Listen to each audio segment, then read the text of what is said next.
Hey everybody, my name is Rydo, and today we're starting a look at the Talos Principle DLC, the Road to Gehenna. The Road to Gehenna, let me say it correctly this time.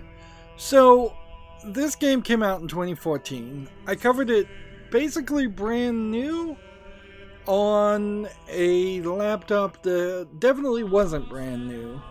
And the reason why I've finally, 5 years later, gotten around to doing the DLC, which wasn't out as of the actual release of the game, which is kind of a problem that I've never really had to run into in the 5 years since, because I really haven't played too many games that are brand new.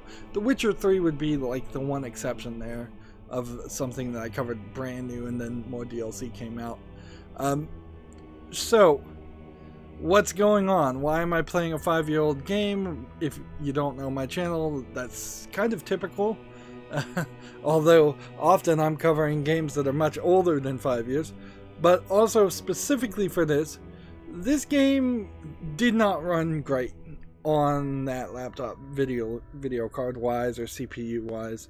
It was clunky and chugging and required me to adjust the video settings quite a bit to get it to run.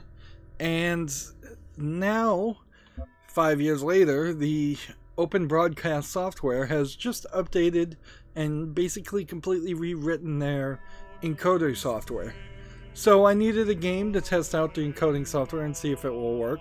Now, this is probably still a bad choice. I probably should be playing The Witcher 3, which is a much more recent and much more taxing game. That being said, I really didn't have to adjust any settings when I was recording The Witcher 3.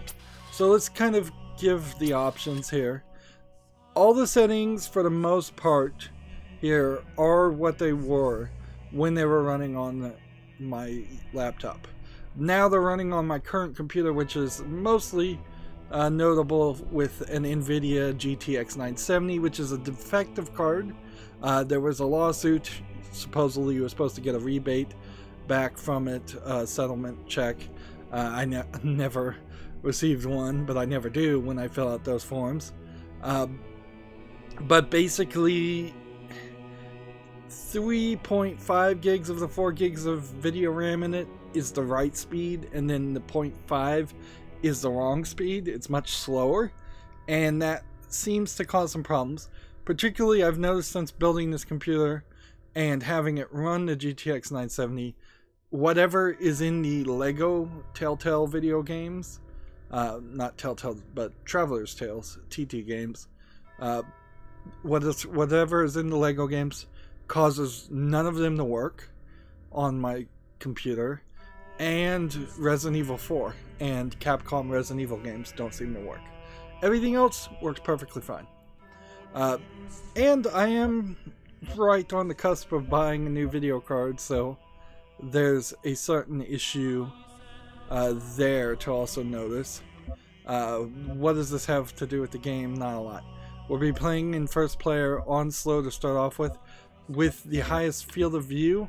I may decide to come and click auto prevent here, which would then move it to turn off view bobbing, reduce the field of view to 90, and since I'm using a controller, it doesn't really affect the mouse sensitivity, but then it does over the right shoulder viewpoint. I'm not going to try that to start off with.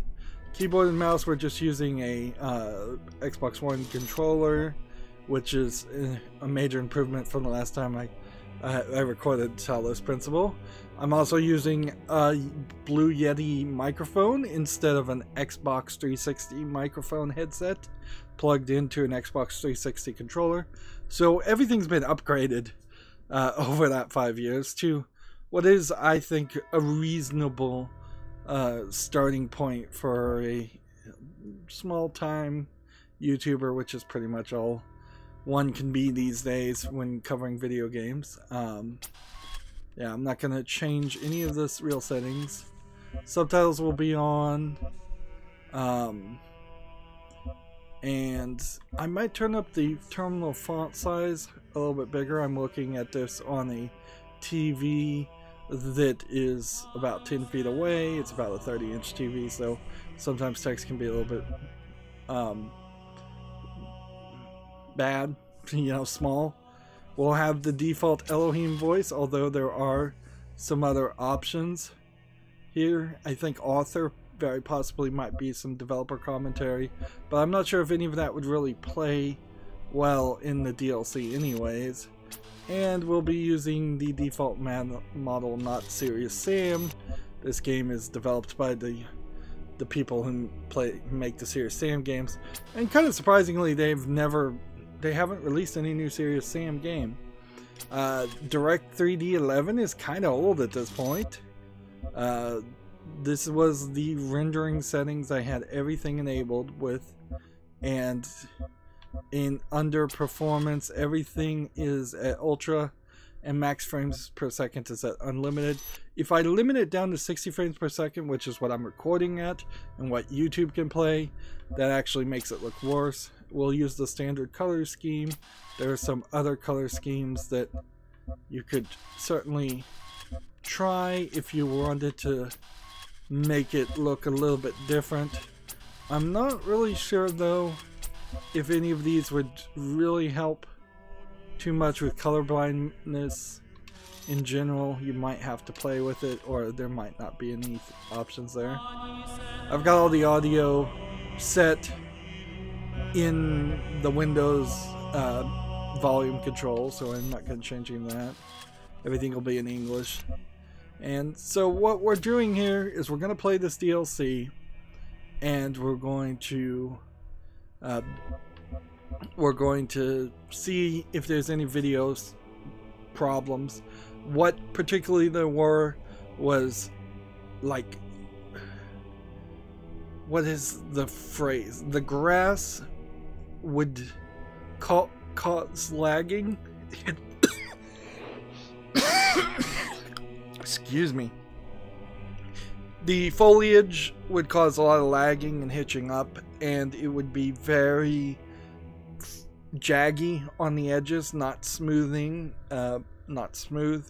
Now everything should look fine, and the game will run perfectly. I've done a little tests here, and it's doing like 144 frames per second. That 144 frames per second that it's rendering gets cropped down to the 60 frames my monitor and the recording software can handle, so that's just a very consistent, smooth image, and that's perfectly fine, unless you're of course running something like a 2K or a 4K monitor where you want it at 120 or 240 frames per second, and that's something certainly that most games can't handle.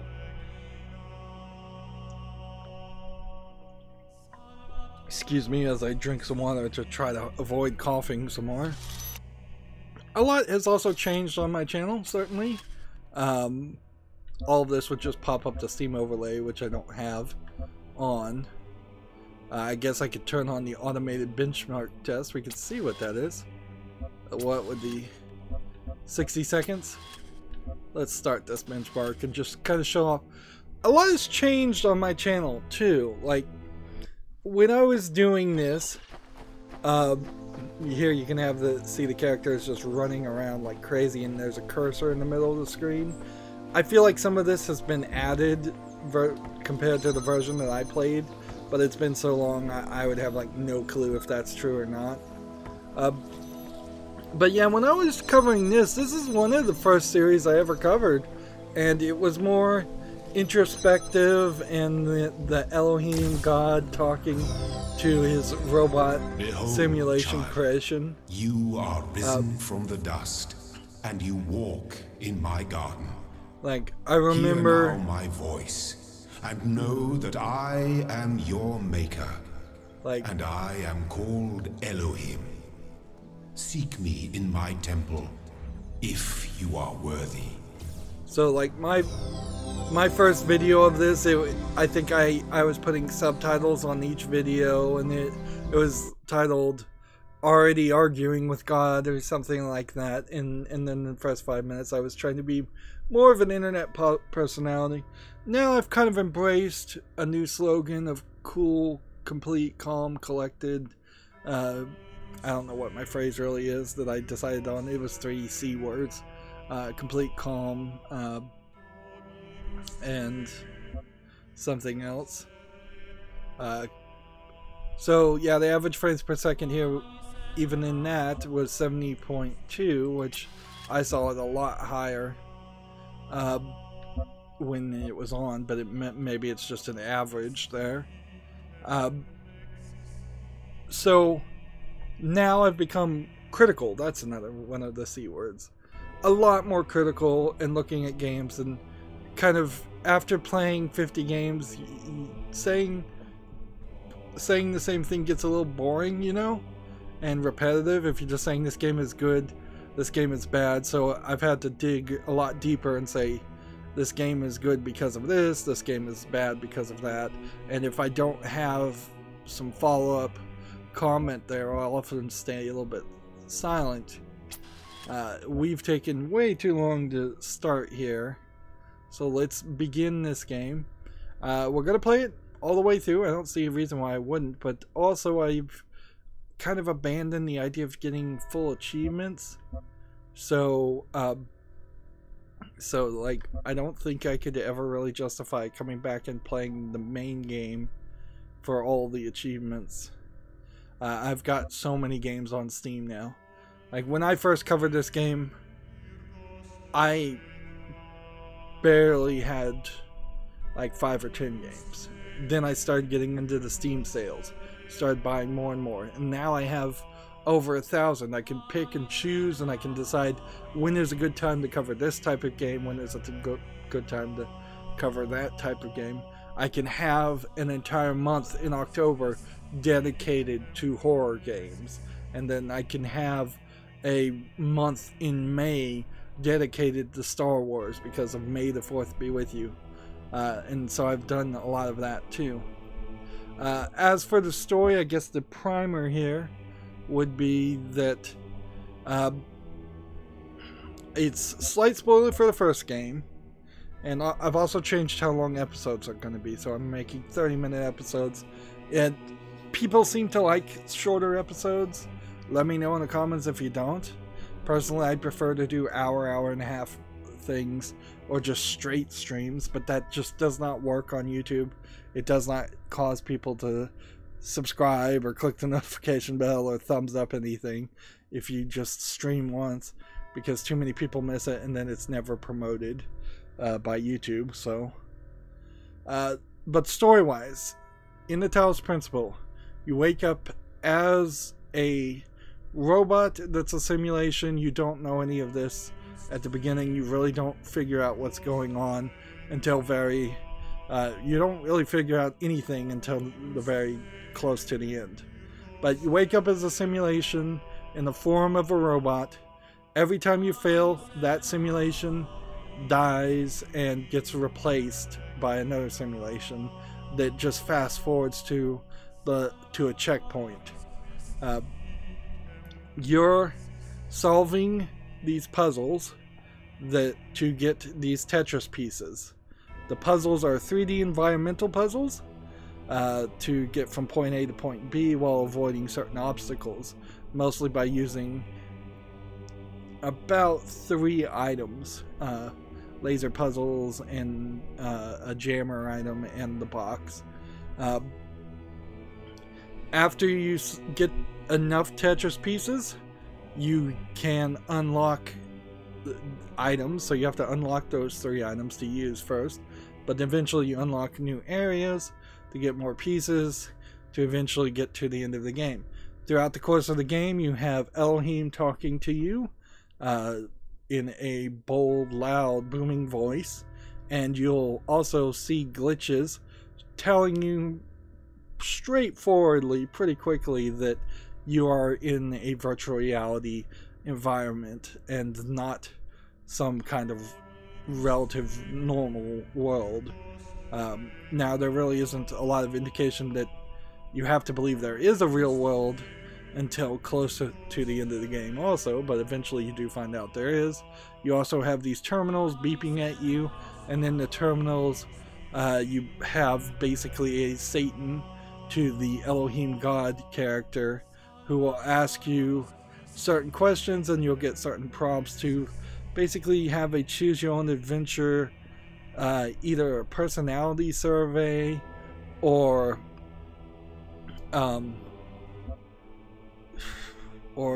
visual novel without the visual. It's basically just a text adventure game.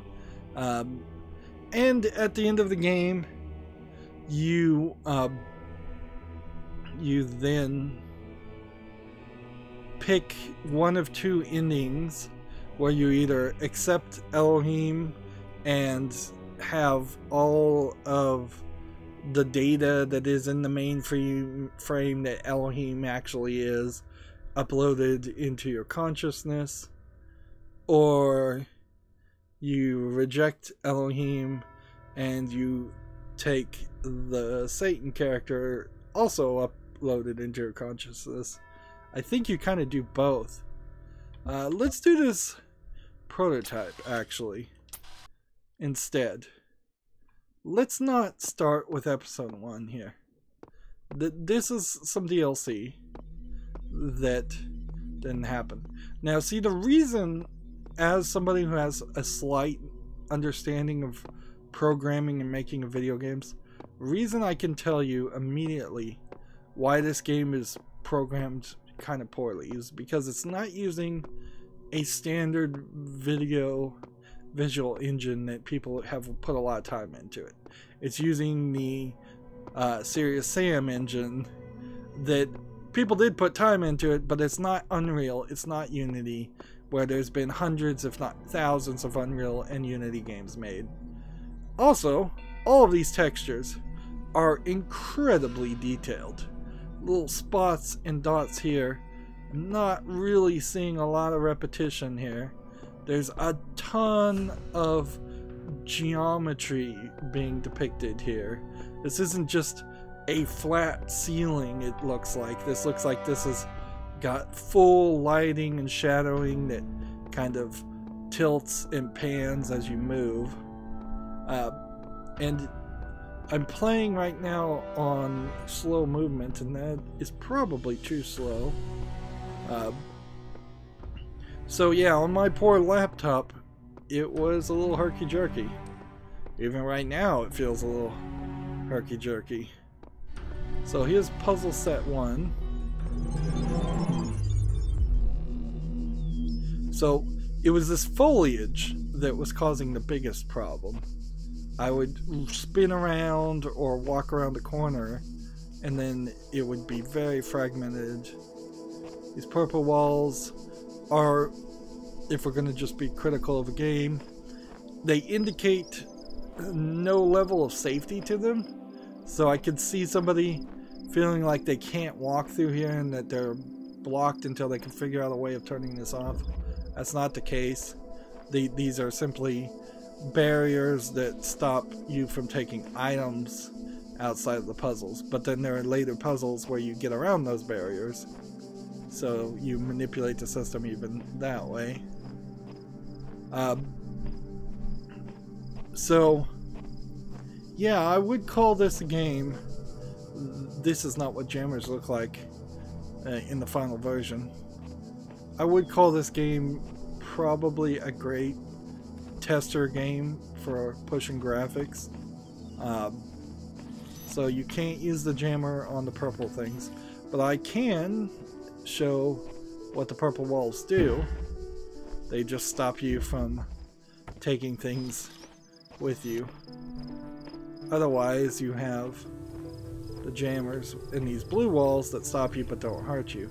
It's actually kind of hard to die, but if you do get set or stuck, you can hold down the Y button and reset yourself. Now, here you have a jammer stopping the blue thing from happening, so you'd think, oh, I'll just take it. They programmed for that, and you automatically walk on the other side of the wall, which is weird, certainly. And these portals are brand new. They are not in the game at all, from what I remember. Excellent. And we just get a little excellent there. Alright, so let's go to the options, and we could show over the right shoulder and medium. That's what I was playing as before. I would like to applaud this game for not particularly forcing resets when you change sets. You could play this way, it doesn't feel right. Because I kind of feel like the story and the theme here of this game is very much built around your personal interpretation and experience, at least in part with the Christian, Judeo-Christian religion.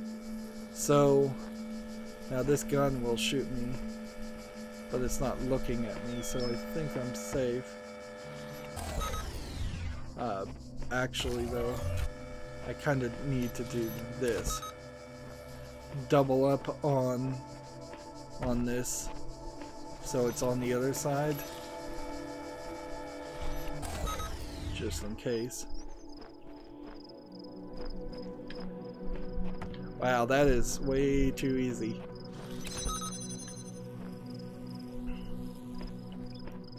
Let's see. We'll just take this with us. There we go. Now that's stuck on the other side for all time. That's probably the exact reason right there that there isn't a system portals in this game. This is a game that would have come out around the time of Portal. Yeah, I definitely don't like that over-the-shoulder system. Let's try auto prevent for a second though. Go back to medium though, and go back to first person. Auto prevent then would reduce the field of view by half. And we're kind of just doing an experiment here. Yeah, I guess I could get it. Maybe they're smarter to just leave the field of view lower. Now, of course, auto prevent I'm fairly certain was not in the game originally. There was a lot of motion sickness. Impressive. Interesting that I got blocked there from walking on the edge. That portal does definitely give the feeling of something that is something I could move around from. Alright. So there is no way in the world you're going to be able to take that, because those mines are super sensitive. All of these are. You don't get half a second to move out of the way of a gun. You get shot practically immediately. So if you get close enough to this and it puts out its little red lines, which this prototype may not, if you get in those red lines at all, you are dead. Let's see. This clearly needed to have been a doorway, but heck, this is a prototype, and eventually they fixed it and they resolved for the portals in the game to be circular, digital looking platforms that you could either choose to walk on or not choose to walk on, and they didn't have anything really in connection to the puzzles. If you actually needed to force somebody to move from one point to another, you would just have a gateway. Now, interesting, these metal gates let you see through, but you can't jam through them. I could jam on that side, but there's kind of no reason to. Right, so what you can do here is take this, and get out of the way. quick enough. So these are some very basic puzzles. Excellent. And we're just getting what sounds like the Serious Sam voice actor to do. I almost got shot even then. There's a lot more polish in the final products. Let's see. As long as the lasers aren't too low, should be fine. To come over here, and you can activate everything with the right trigger, and that means you're only using the left stick to move the camera, and the left stick to move, and the right stick to look. See, this looks like super obvious. So, what am I expecting from the road to Gehenna? Then I'm expecting a much more complicated puzzle.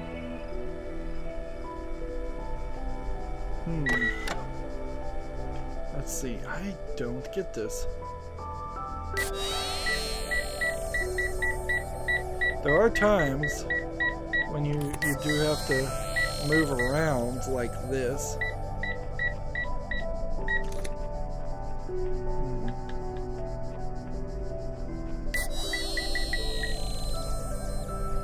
Yeah, that would have blown up in the original form of it. The game this prototype is making it easier on me.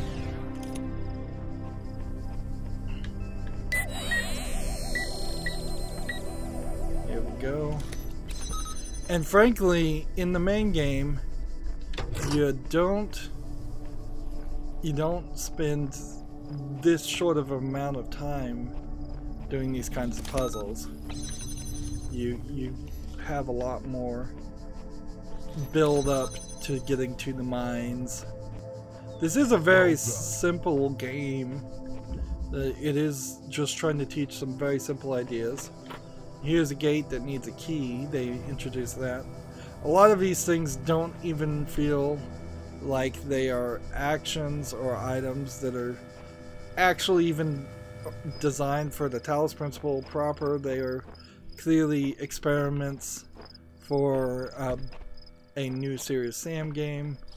But as of yet, there actually hasn't been a Serious Sam game. Let's see if this opens on the other side. No, so we'll have to get the keys first. I figured it might work differently. Now, a very good question to ask yourself is the world worse off in the last 4 years, 5 years, because there was no new Serious Sam game? Probably not. I believe Duke Nukem Forever had come out slightly before this game, and that would be about the two closest equivalent styles of games. They're definitely relics of a almost long forgotten past. We should at some point have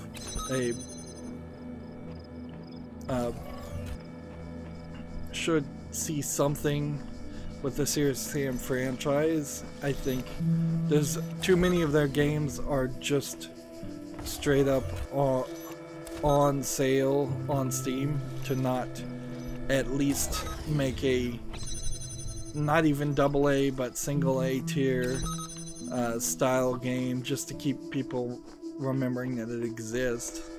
Excellent. So yeah, I think we probably will see something eventually. And there's also, I believe, is Devolver Digital, who kind of went more in the direction of, I could be wrong about this, this could be actually a different company that just kind of sounds like Devolver Digital, but I know Devolver Digital in particular, after this game, went into a very different direction as far as focusing more on publishing weird, random style games. instead of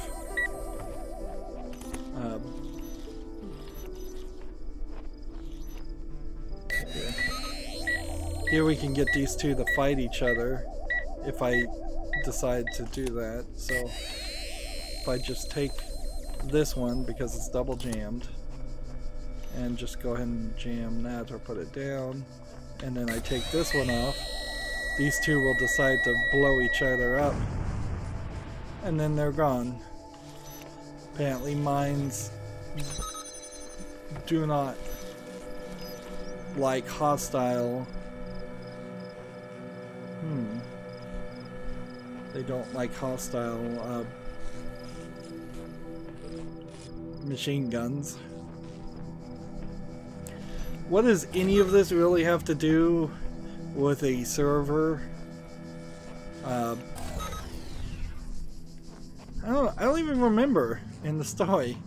You come to think of it, like it seemed like it was some kind of process or experiment to make the AI that would run a real robot body eventually, so that you would end up in this, so you could go to the real world, which had been apparently turned into a apocalypse world with no humans left, that the humans had probably already completely died out, and so this was like a test of your physical problem solving skills so that you could crawl through a destroyed, ruined universe.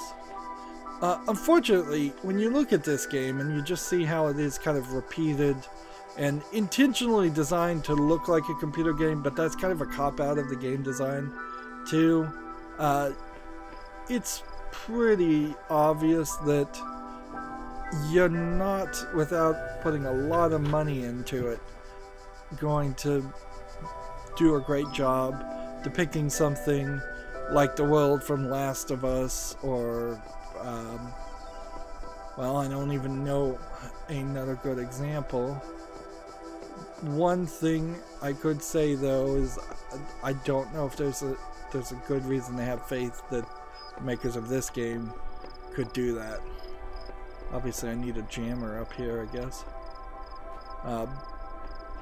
You can fall down, but you can't jump.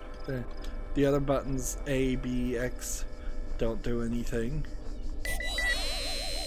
This is one of these puzzles where you have to run around.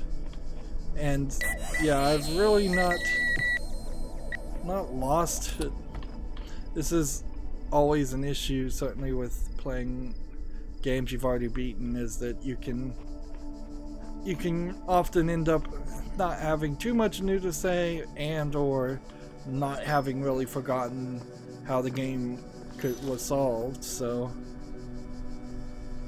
I might really be in a situation here where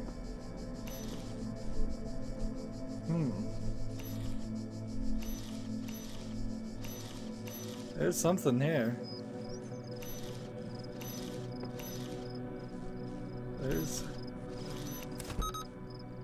There's definitely something way over there being jammed. Interesting. And you start off with this game feeling very simplistic, but it eventually opens up to show a little bit of secrets. But yeah, you're not going to get giant tall buildings that are in ruined states from this animation team. It's just not going to happen.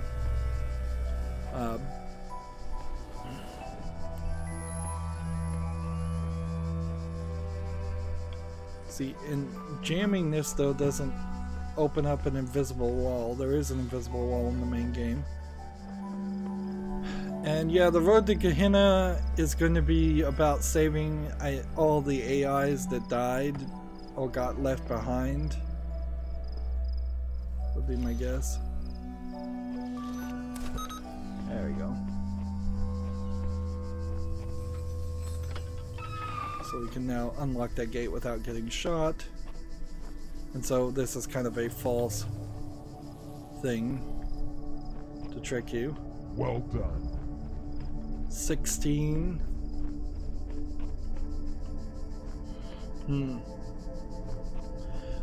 This prototype shows that without the story, which is definitely on the nose, but I would say pretty well written, the game kind of falls apart. Yeah, there's a great example of what happens when you die. Good thing he doesn't say well done when you die. This is quite a difficult one. Sure, there's no jammer anywhere around here. Like, just gotta have to wait, I guess.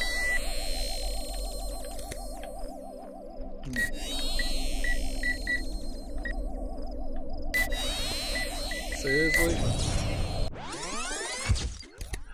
They literally just want me to find a way through here. So what's the pattern? Sometimes they go that way, sometimes they go this way. Down there it seems like there's nothing. Yeah. So this guy is coming. And you can't put a wall between you if they really lock on.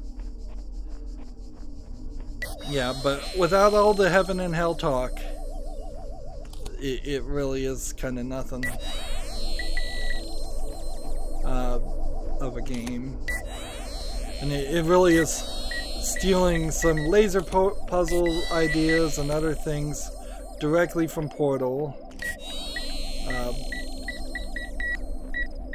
Maybe I can stand here in the corner and that'll keep me safe.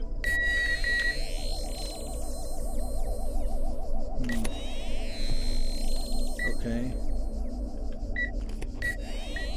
There we go. Excellent. 15. Didn't I just do 16?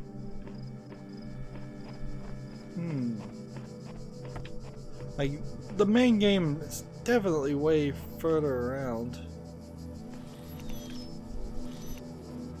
I don't get this at all. This feels like this is a puzzle I did before.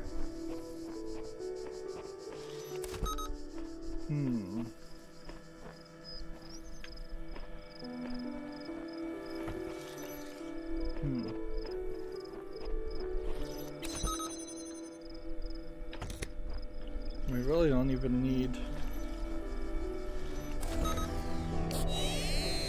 can just let those two blow each other up over there. No jamming anything here.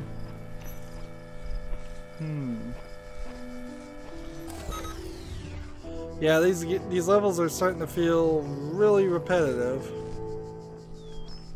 Let's see. How about we do this?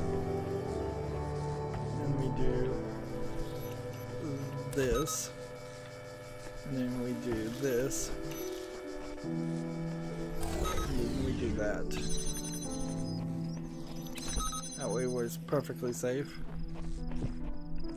I swear this is a puzzle we've already done though. Impressive. 14.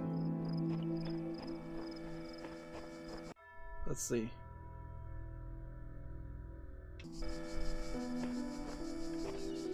We're going downward.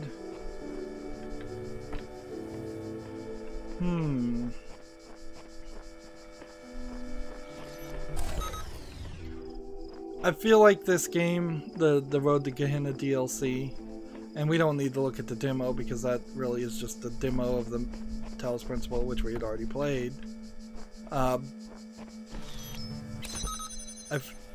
feel like the impact will be lower, certainly. Kind of switched from using the right trigger solely to using the A button. I guess it's personal preference. The game prompt says press A, but whatever. Whatever makes you happy.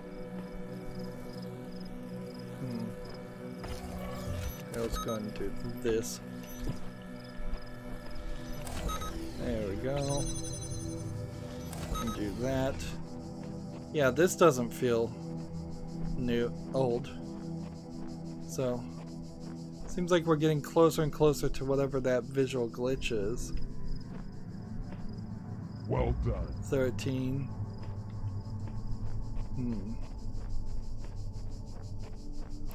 Yeah.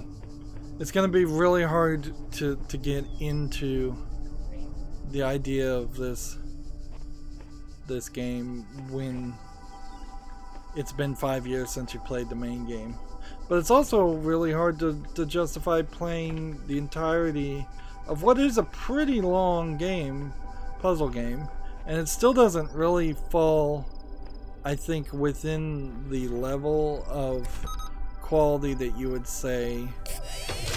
So this time I'm turning on the weapon so that I can then jam this and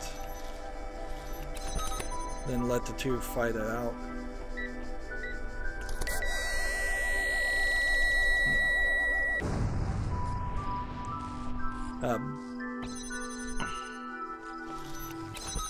So yeah.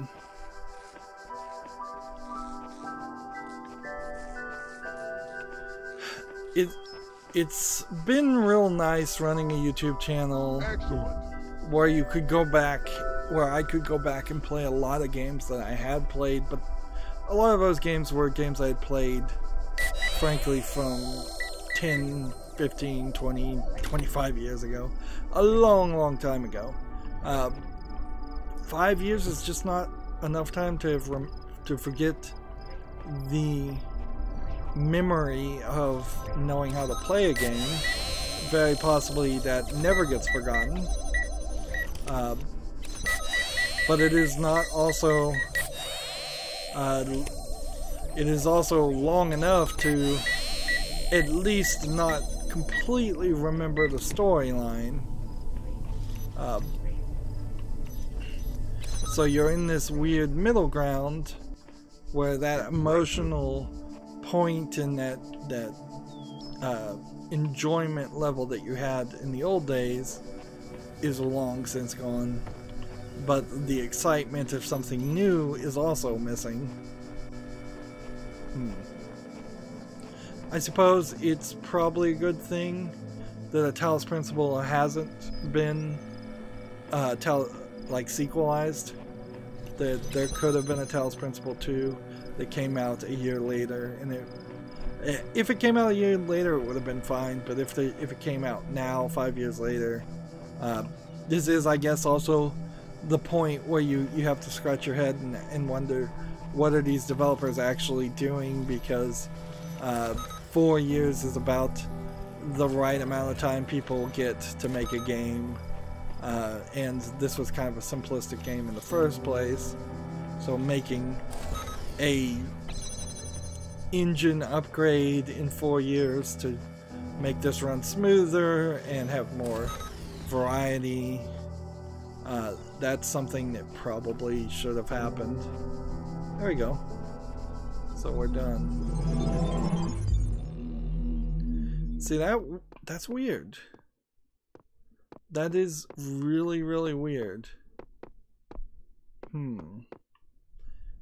Now let's go look at puzzle set 2 and just see what happens. 101. As far as prototypes. A lot of these levels feel like they are definitely just parts of levels. This is totally a whole nother collection of puzzles. But yeah, without that story, I don't buy it. I don't feel like this is a game that alone you'd want to play. And where the Talos Principle has really dropped the ball, and to be honest, is in the meantime, there's been 2 games that came out on Steam called Cube. There's been a game. Well, there's been about 5 other games that were slightly inspired by Portal as much as this game is inspired by Portal, and they've put their own spin on it. So there's like a hard sell now to pay what I believe was a pretty high price for this game. Like this kind of was a premium game, whereas nowadays on Steam, here's a Switch. You have to put a box on. You can make these look like companion cubes, and if you want to jump, you can use left bump. You can jump, but I guess at specific points. I had forgotten that you could do that, actually.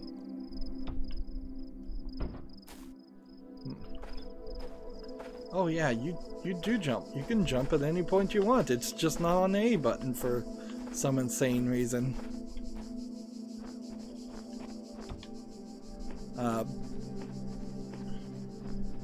So yeah, they potentially wouldn't have cornered a market. You can see this wall just clipping through here and still acting the way it should.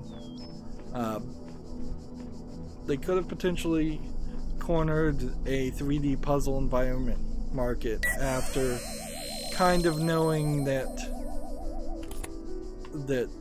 Valve was not super into the idea of making a Portal 3, and this would be definitely a problem with Portal 3 as much as anything else, that you would simply have to live with the fact that it's just not a game that could take place in a cold, sterile environment like Portal 1 or Portal 2 takes place into, or like the Talos Principle takes place in.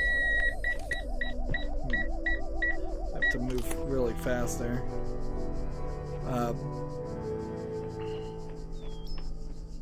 Let's see. Actually, how does one get over? I think you have to jump. What was the point of getting over here?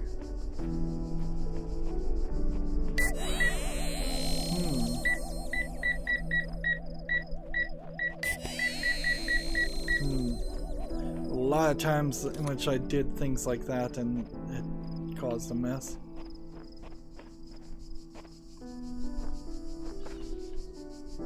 So you take this, that messes up that. But you can't just jump over these walls.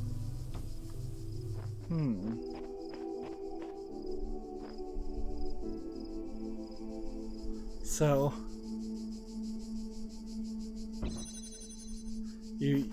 feels like you'd have to take the other box and remove it from where you had it on that puzzle. Yeah, this could be very easily the collection of all the prototype levels that they had before they even threw in any of the Tetris pieces or anything in it like that.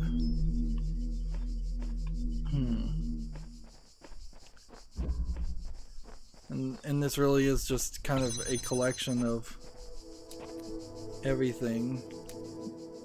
Select, and then select, and then put down, and then it's blocked.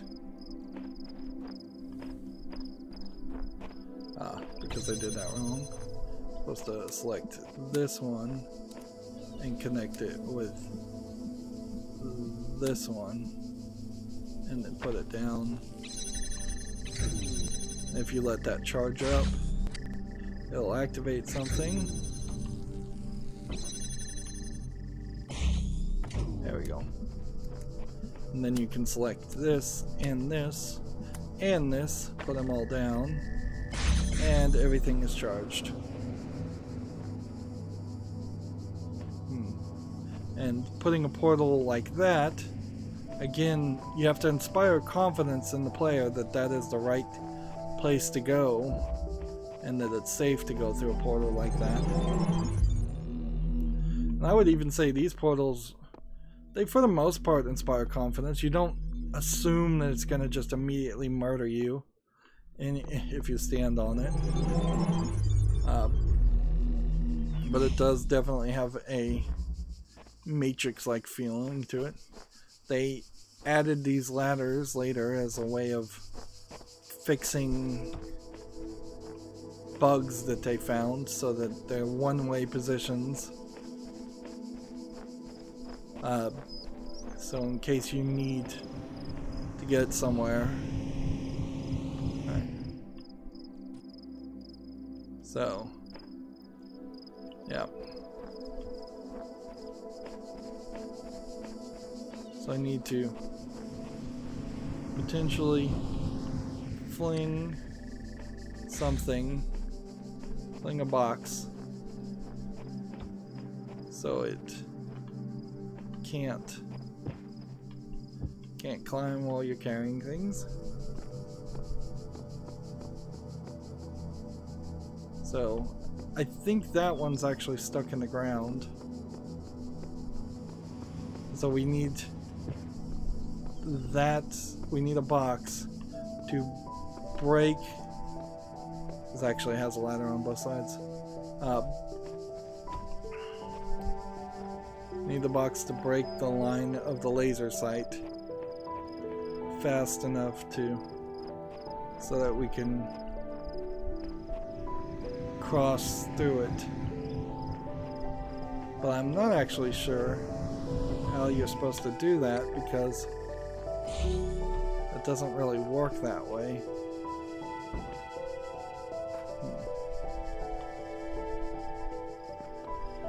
You climb right over, you don't get an opportunity.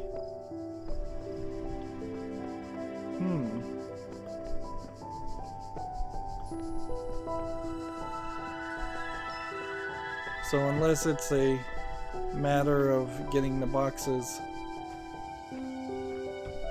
over here so it's high enough so you can then grab that, which I don't think that's gonna work. Yeah.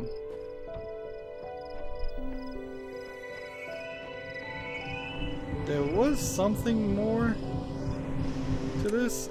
Detached fans. Oh yes, this is it. You put that there. And then you take the other one. This is a nice reminder of just how these things work. So it's like a bunch of gears. And put that. And what does that do? Kinda nothing.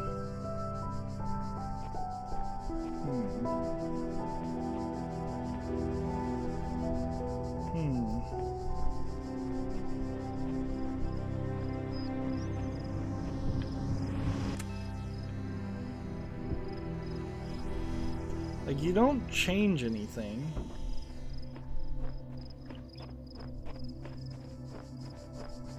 When you detach the fans.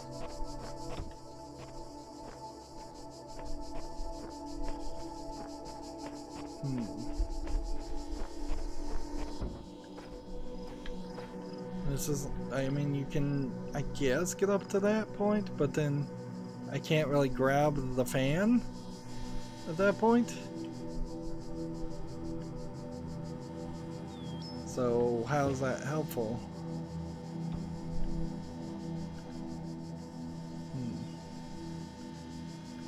And you can't jump and put anything down.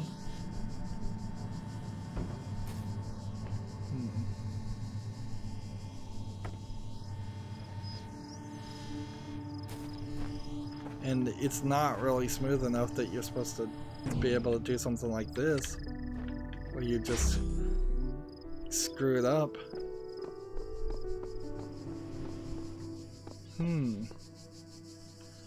I'm not sure there actually is a solution to this. I would be willing to bet there probably is, but I certainly don't see it.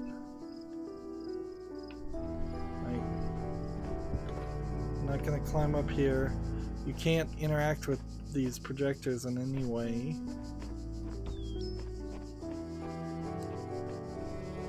So the puzzles do get difficult.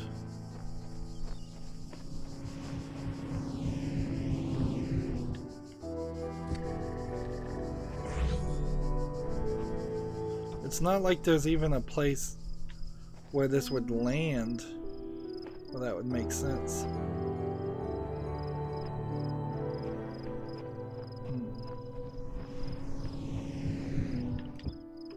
Am I supposed to just drop it downward to get it in the middle?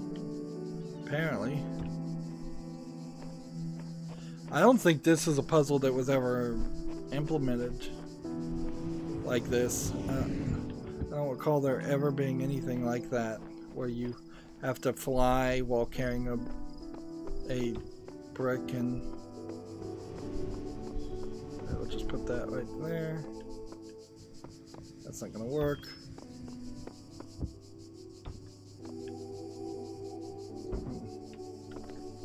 So we jump up here, and then we hope we can make a mad dash that way.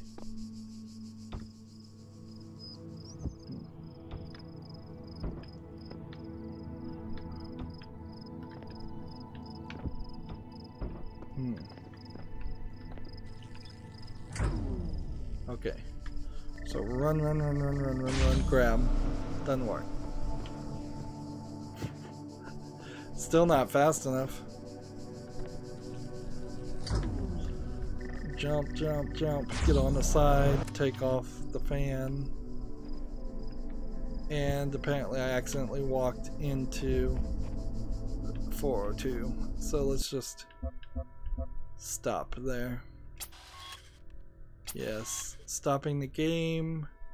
And we'll just go back to the prototype, continue, and see if that starts us where we were.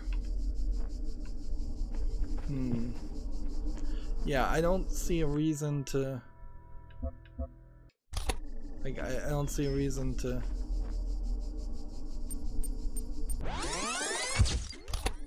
to go through all of these. We've gone about an hour, which I already said I was only going to do 30-minute episodes, so I'm proving myself to be a liar even at that point. Let's ask one question. Like, the demo itself, and there's also a bunch of Steam Workshop stuff. I would say the Steam Workshop stuff, though, is not...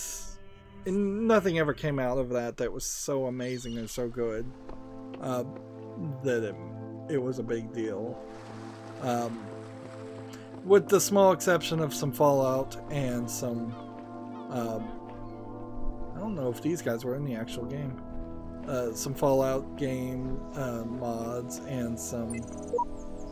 Yeah, this is the Tetris pieces. It might actually be worth it to play the demo. Fallout and Skyrim mods. I would say that a lot of the other games that have modding don't ever have anything that's really important to get from that modding. And then a lot of games, I would also argue, here's the beeping computer. Let's see. A lot of games that are very old certainly didn't support they didn't support a lot of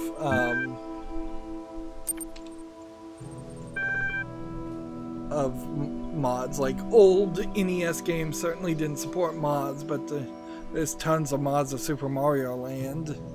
So when you try to embrace the mod community, it's often not useful, and when you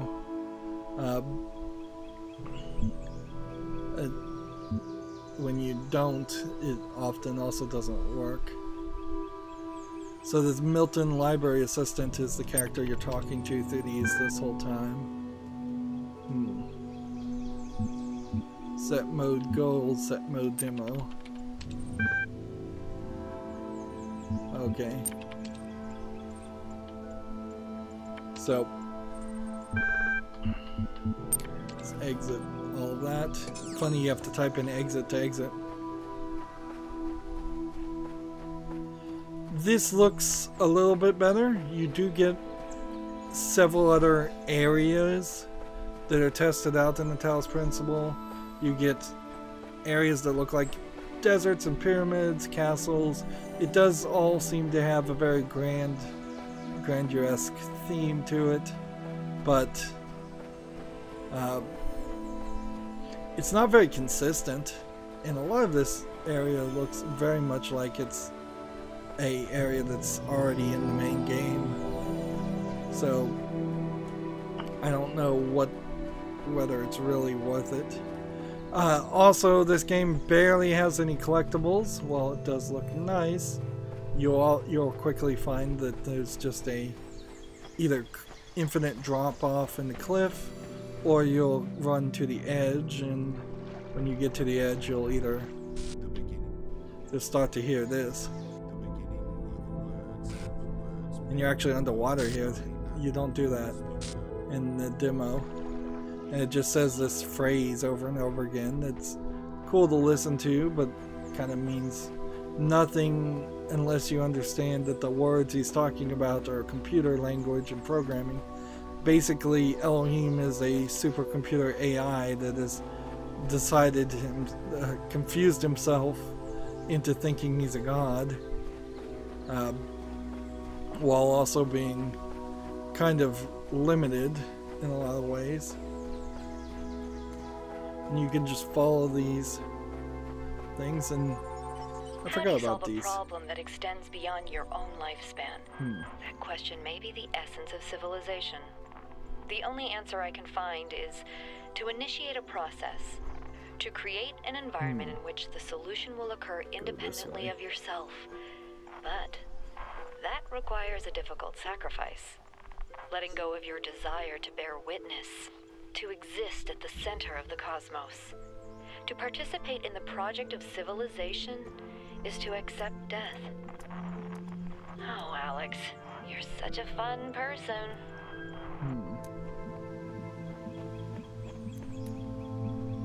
Let's put this down. Let's go ahead and put this here and that there. And you can't have the lasers cross, is the problem. That doesn't stop you though from having them not cross. So if you have a block and you tell it to shoot there and get a source of power from there, and you put it there, they don't cross. And a lot of this other area you kind of don't even have to look at.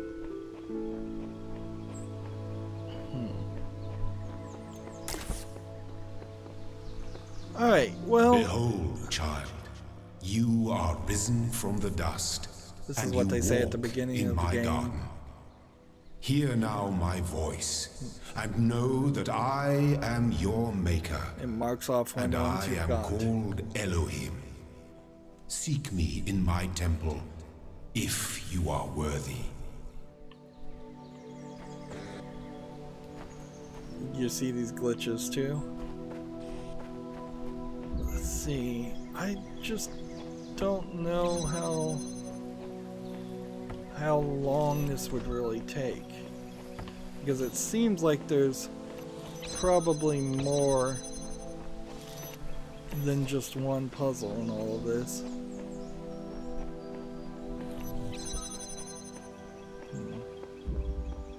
And you get these Tetris pieces. Yeah, it seems like there's like 7 around. So let's break this up, and we're gonna have to do another episode. And I really do want to do this demo as just kind of a warm-up, and eventually we'll get to the DLC, but this really is for me personally, since it's been 5 years, the right move. Like, obviously, we've looked at the prototypes are fine, but without the story, without better environment. You can see once you have foliage, once you have more of a castle outlook, it looks less repetitive and more thematically consistent. So that's going to be the end of this first, I guess, pre-episode. We'll call it episode 1 of the Road to Gehenna, but this is kind of the road to Gehenna. Anyways, at the end of all my episodes nowadays, 5 years later, I ask you to like, share, subscribe, comment, and watch every second of my videos, because those are all the things that YouTube wants people to do to promote my videos. When you subscribe, please click the notification bell so you can actually get notifications when videos come out. It's ridiculous, I know. If you want a friend or follow me on any kind of social media sites, there's a whole bunch of links that didn't exist 5 years ago. A whole bunch of sites that may not exist 5 years from now. But those links are down below. Also, if you want to support me further, over the course of 5 years, I went from being a YouTube partner to not having enough subscribers by their new moved goalposts to be a YouTube partner. So I was making some pennies every week, about 7 cents a week. And then they moved the goalpost and said I needed 1,000 subscribers. I'm working towards that goal, but I'm certainly not there or really even close. So in the meantime, let's cut YouTube out of it and not give them any of the money. And instead, there's a link down below to Patreon. So if you want to support me through Patreon, that's fine. If you don't want to use Patreon, fair enough. You could also friend me on Steam and gift me a game. You can look at the link down below to see the wish list that I maintain and put a lot of effort into. So any game that you see there from any kind of price range is perfectly acceptable as a one-time gift. If you don't want to even choose that, you can also gift cards to people that you friend on Steam. So heck, even if you just friend me on Steam, I'm perfectly happy with that too. Thank you for watching. Have a good evening.